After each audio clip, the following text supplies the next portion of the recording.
Today, we're going to dive headfirst into the disaster that is the Washington Post, the once respected paper of record for D.C. that's now stumbling towards a jaw-dropping $100 million loss in 2023. Now, who saw that coming? Well, we did. I mean, come on. They've been riding that fake news train for years. And I'm going to give my own analysis as to why the paper of darkness is failing. Let's get into it. Hey there, fellow patriots. Welcome back to the Corner of Sanity, where we delve into the latest news with a touch of humor, a pinch of sarcasm, and a whole lot of intelligence not found on the left. It seems that the Washington Post is crying in its coffee over Joe Biden's disastrous impact on its business. Poor WaPo. They saw a surge during the Trump administration, but as soon as good old Sleepy Joe took over, it's been nothing but doom and gloom. And really, did anyone not see this coming? They've been the kings of fake news for years, and people finally caught on. I mean, think about it. These guys got a Pulitzer for the whole Russian collusion BS. That was a lie. Now, here's the kicker. They could have prevented some of this mess by reporting truthfully and covering Biden's many incredible controversies like they did with Trump. The difference being that most of what they reported on Trump was nothing but fake news. But did they do that? Nope. They're not going to touch that with a 10-foot pole. That's just their style anymore, folks.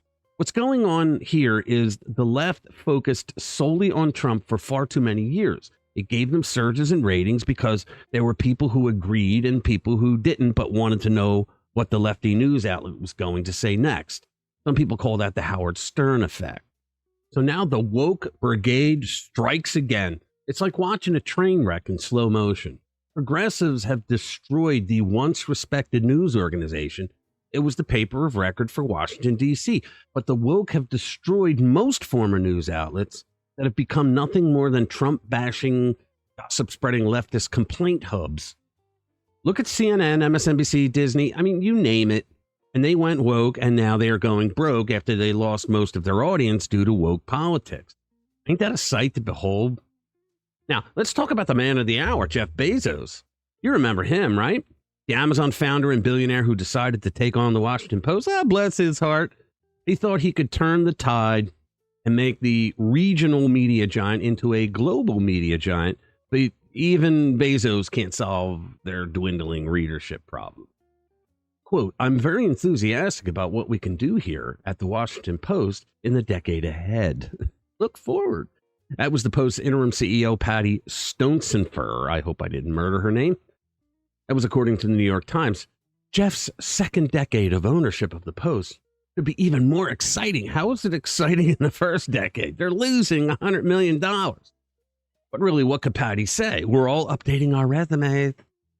Just to give you an idea of who Stonesifer is, she ran the Gates Foundation for many years after working for many years at Microsoft. So there you go. CNN and MSNBC, the dueling flagships of gloom and doom over the Trump years. Think about this. They lost a ton of viewership when Trump left office because they forgot that they were supposed to be news organizations. What they started doing was just hiring liberal activists who could keep a straight face who hated Trump. They put them on the air every single day. Now, CNN got rid of a lot of their dead weight, and they wanted to become a news organization again. Then the guy that got rid of the dead weight, they got rid of him. Who the hell knows where they're going to end up? MSNBC was always the crazier of the two. And I see no hope over there with people like the race lady, Joy Reid, and Richard Maddow and all. I don't see any changes coming. And don't forget, we have Disney, where Walt Disney is turning over in his grave. And they started down a path of turning a children's entertainment empire to focus on about 1% of society to the detriment of the rest of society. But if we could have a graph that shows when they descended into hell, it would be when they joined the fray in Florida to defend what they and other leftists called the Don't Say Gay bill that never had the word gay in it, when it was nothing more than a bill to protect younger children in classrooms from having their teachers share their lewd sexual proclivities. It caused a great backlash, and Florida government took away their right to self-govern themselves. And they then had to adhere to the laws of the state of Florida. From then on, they just continued to support the trans movement, really the whole LGBTQ movement.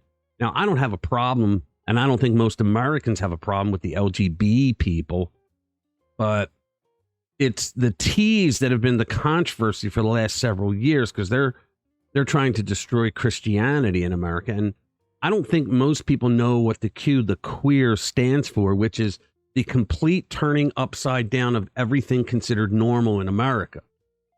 And so I believe Disney, like these crazy leftist woke executives at cable news networks, figured that if the American people are boycotting them, then they should embrace that 1 to possibly 2% of society.